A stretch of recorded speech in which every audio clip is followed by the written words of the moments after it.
what he meant by genocide.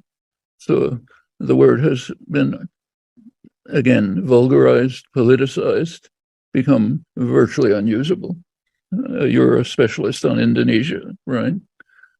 The U.S. backed Suharto coup, killed hundreds of thousands of people, imposed a vicious terror state, one of the worst in the world, strong U.S. support. Was that genocide? Suharto then went on to immediately to invade East Timor, killed about a third of the population. Relative to population, one of the worst crimes of the post-Second World War period. Does anybody call it genocide? No, because we supported it. Since we supported it, maybe an error or something like that, but can't be anything more than that. Somebody else that we don't like kills a couple thousand people, genocide. You can't use the word anymore. It's been destroyed. The concept should be there, but it isn't. As far as apartheid is concerned, I've never really agreed with the idea of calling Israel an apartheid state for many years. I've tried to explain why. Within Israel proper, within the Green Line, what's legally Israel, there's repression of Palestinians. I've seen plenty of it, but it's not apartheid. It's severe repression of the kind we're not unfamiliar with in the United States. On the other hand, if you go to the occupied territories, I think it's much worse than apartheid. Take a look at South Africa. They weren't trying to get rid of the black population. It was 85% of the population. They relied on the black population as their workforce. In fact, the South African racists tried to get international recognition for the Bantustans. They tried to give them some level of support, make them look viable, hoping that they would get international recognition for it. That was apartheid, hideous, horrible regime. But what Israel's doing in the occupied territories is much worse. It doesn't want to get international recognition for the 160 enclaves that you mentioned. It wants to make life unlivable for them.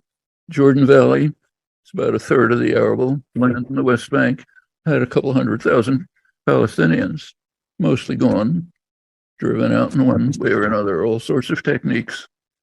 Declare a military zone so people aren't allowed to live there, and then put in a nachal, it's called a semi-militarized Jewish settlement. Then pretty soon it's a full Jewish settlement, and so on. All sorts of devices and techniques to quietly get rid of the population.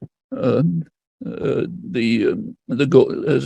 greater Israel, you pretty much described it in your comments, but just to expand, Israel takes over the Golan Heights now with U.S. authorization, alone in the world. Gaza is a special horror story we can talk about, but in the West Bank, Jerusalem has been vastly expanded, way beyond what it ever was, annexed by Israel. U.S. alone supports that, maybe one or two small U.S. dependencies, but then established settlements to the east of Jerusalem. Ma'ale Adumim is maybe 20, 30 kilometers to the east of Jerusalem. Major settlement, mostly built up during the Clinton years.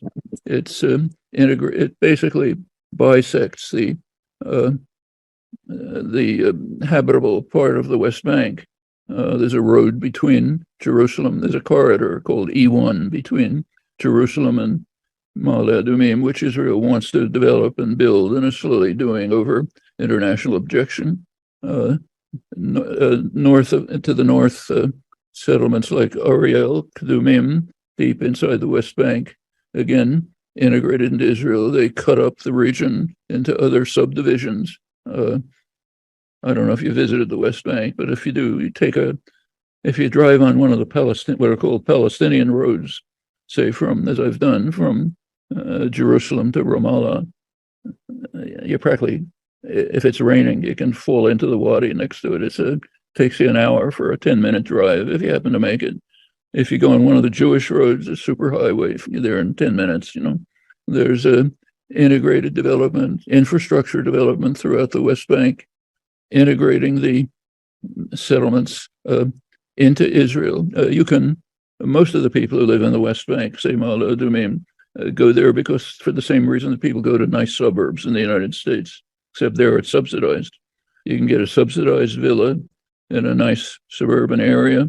There's a superhighway that takes you to your job in Tel Aviv or Jerusalem. You don't even know there's an Arab anywhere. The roads are restricted to Israelis and visitors. But and this along with the many hundreds of enclaves, cuts the West Bank into a region which is integrated into Israel.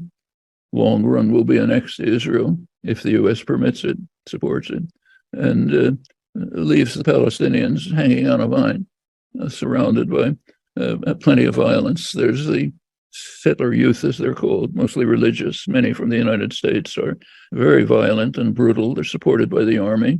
You live in terror half the time. If you read a correspondent like, say, Gideon Levy in Haaretz, every day there's another atrocity in the West Bank, low level enough so that it doesn't make the headlines here.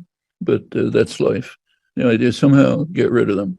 That's not apartheid. It's much worse. Within Israel itself, most of this isn't even known. Younger Israelis, polls show, don't even know there's a green line. They don't know there's a border. And if you travel there, you don't see it. The city of Tel Aviv recently tried to use maps in the schools that designated the international border. Government barred them. Can't show a map that shows the international border. Well, I don't think the word apartheid is quite right for this. It's worse. But in Israel itself, Palestinians have a repressive rule in many ways, ugly, but I wouldn't call it apartheid. And as I say, as far as the term genocide is concerned,